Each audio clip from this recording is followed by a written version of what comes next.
Et pour mieux comprendre la situation dans le Soum, nous recevons sur ce plateau un membre du cadre de concertation des organisations de la société civile du Soum. Amadou Sambaré Tamboura est notre invité. Bonsoir et bienvenue. Bonsoir madame. Alors, nous avons donc suivi à l'instant ce plaidoyer, ce cri de cœur émis par les membres de la coordination. On sait qu'au lendemain du coup d'État, Djibo et quelques villes ont été ravitaillées par voie aérienne. Est-ce qu'à la suite de cela, d'autres ravitaillements ont été procédés ou on est toujours à ce stade? Merci madame pour l'opportunité que vous nous offrez pour pouvoir encore interpeller les autorités par rapport à la situation que vit en tout cas la population du Soum. C'est vrai, au lendemain de l'arrivée des nouvelles autorités, il y a eu un effort qui a été fait notamment par voie aérienne pour ravitailler les populations du Soum. Mais il faut se dire que 70 tonnes qui ont été effectivement envoyées, c'est pas suffisant. Certes que nous remercions ces efforts, mais nous disons que actuellement la situation est plus qu'alarmante, ce qui prévoit actuellement à Djibo, à Arbinda et à Kelbo. La population est en train de mourir de faim. Je pèse mes mots, mais actuellement la population est en train de mourir de faim. Et si les autorités ne réagissent pas, en tout cas dans les prochaines heures, pour pouvoir en tout cas trouver une solution palliative en tout cas à cette situation, parce que le ravitaillement aérien ne saurait en tout cas gérer cette question. Comme l'a dit tout à l'heure notre représentant hier, pour une population de Djibo qui est estimée à 280 000 personnes, vous imaginez si on doit 70 tonnes de céréales, cela c'est une goutte d'eau dans la mare, pour ne pas dire dans une mer. Alors vous dites qu'il faut urgemment ravitailler la Djibo, mais le Soum tout entier, mais on a vu également les difficultés du ravitaillement par la voie terrestre. On se rappelle tous le drame de Gaskindé. Oui, c'est vrai.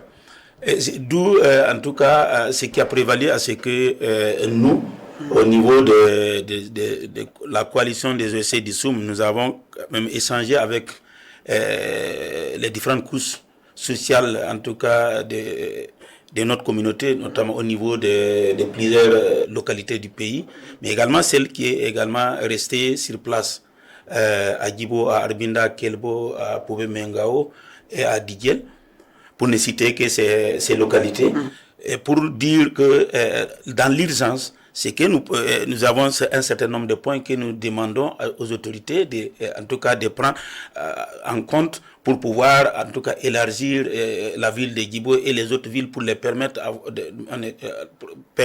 en tout cas une meilleure accessibilité de ces localités-là et puis faciliter également le ravitaillement. Donc, si on vous comprend, on comprend la logique dans laquelle vous êtes, même si c'est par voie aérienne, il faut encore plus de vivres. Parce que par la voie aérienne, selon les informations que nous avons, l'hélico qui est utilisé pour pouvoir faire ces ravitaillements ne peut prendre que jusqu'à 3,5 tonnes. Par voyage.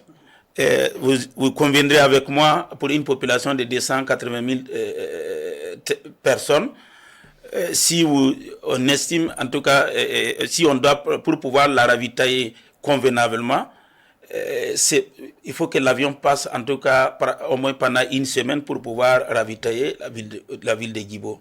Et nous savons que ça coûte excessivement cher également, selon les informations que nous avons, parce qu'une rotation d'un hélico Ouaga Djibo, chaque fois il faut encore qu'on fasse en tout cas, comment dire, en carburant, mais également que les techniciens également revoient est-ce que l'avion encore est toujours en bon état pour pouvoir repartir. Donc nous pensons que l'élargissement de la ville de Djibo, parce que en fait tout est lié également à la situation qui prévaut à Djibo. Aujourd'hui, vous n'êtes pas sans savoir qu'à Djibo aujourd'hui, vous ne pouvez pas appeler quelqu'un à Djibo aujourd'hui pour avoir une situation de la ville de Djibo. Le seul moyen que la population de Djibo a aujourd'hui, c'est auprès des ONG qui ont une connexion Wi-Fi. C'est à partir de là que la population va se connecter pour envoyer des audios. Ce n'est pas pour appeler, mais tu envoies un audio. Et également, là-bas, pour pouvoir te connecter, ça veut dire que tout le monde ne peut pas arriver pour se connecter. C'est de façon séquentielle qu'on permet aux gens de pouvoir connecter. Voilà. Que là, vous envoyez un audio et en ce temps que l'autre que vous avez envoyé va pouvoir écouter. Et s'il vous renvoie l'audio, vous ne pouvez pas l'écouter le même jour. Il faut le lendemain encore pour que vous puissiez avoir accès à la connexion pour pouvoir accéder. Parce que ça fait bientôt 6 mois et que la téléphonie mobile à Djibo a été coupée. Pour quelles raisons, nous ignorons.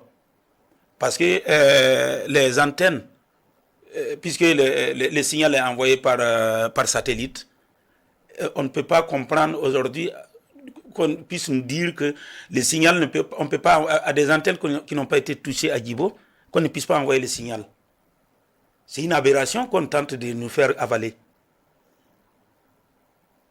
Et c'est pourquoi nous disons, en tout cas nous interpellons les nouvelles autorités à se penser là-dessus, pour que les gens, parce qu'aujourd'hui, aussi l'autre problème également que nous vivons à Djibo, c'est que le marché à bétail a été fermé. Par une décision gouvernementale, on a fermé le marché. Et c'est le seul endroit où les gens pouvaient mener des activités économiques pour pouvoir avoir des ressources pour pouvoir faire. Aujourd'hui, même les ravitaillements qui sont en train d'aller avec les commerçants, il faut disposer de moyens quand même de l'argent pour pouvoir acheter quand même ses vivres. Absolument. Mais malheureusement, il n'y a plus d'activité économique puisque le marché est fermé.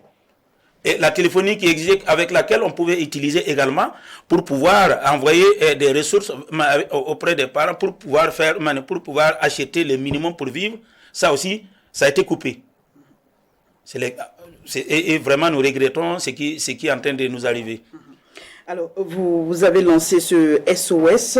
La question que j'aimerais vous poser, c'est qu'est-ce que vous, au niveau de la coordination, vous apportez comme solution ou comme contribution même à la résolution de la crise?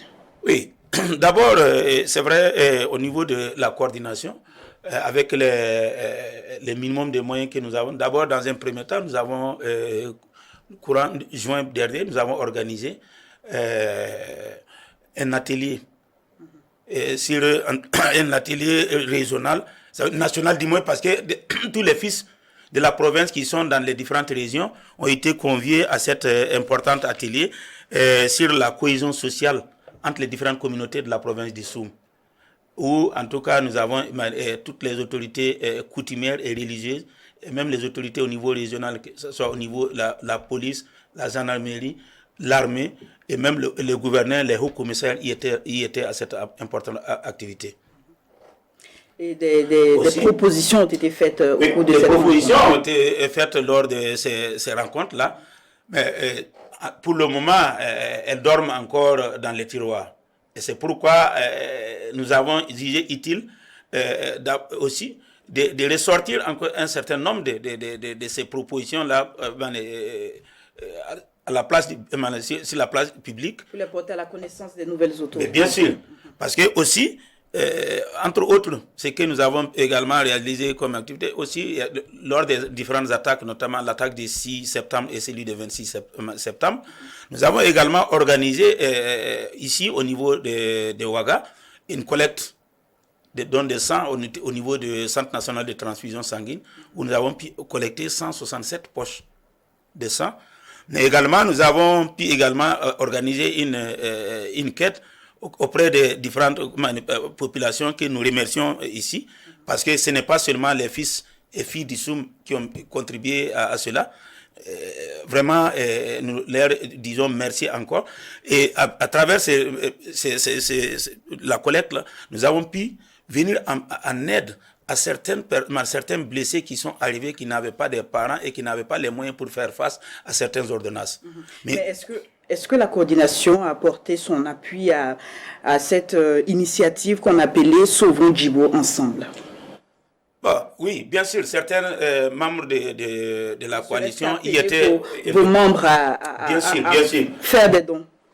Bien sûr, non seulement à faire des dons, mais également à aller également à la cérémonie auquel les organisateurs ont organisé au niveau des CIAO.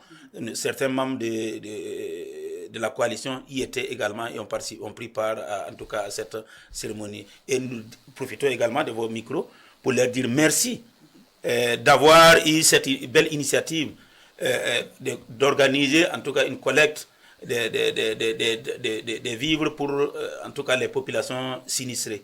Parce qu'aujourd'hui, les populations du Soum, d'Iaga, de la Kompienga, pour ne pas citer que ces provinces-là, c'est des populations sinistrées.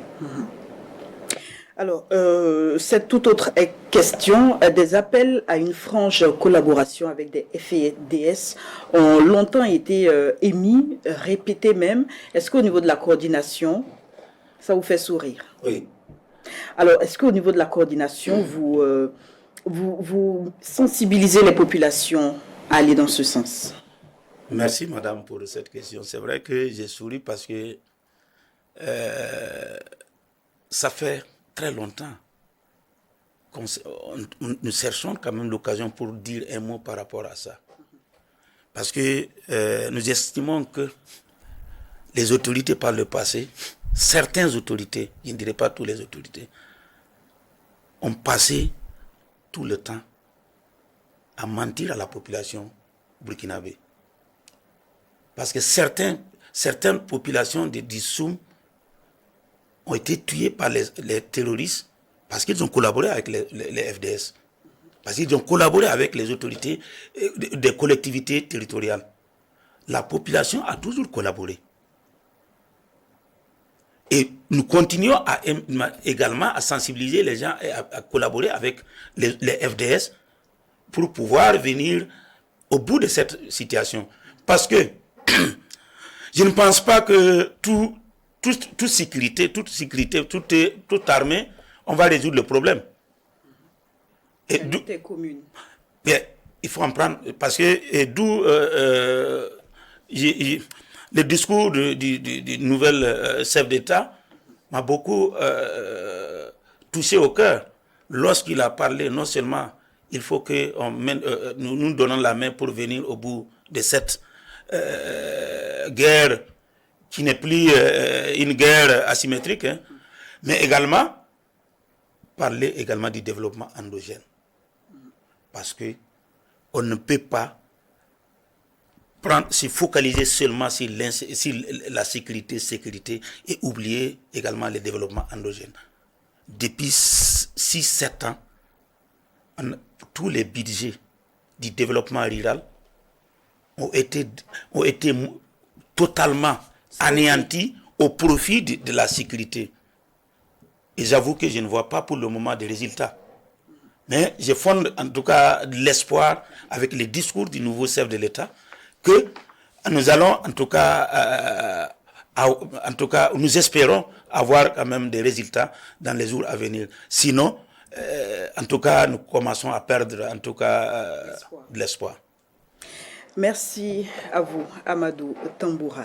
C'est nous qui vous remercions.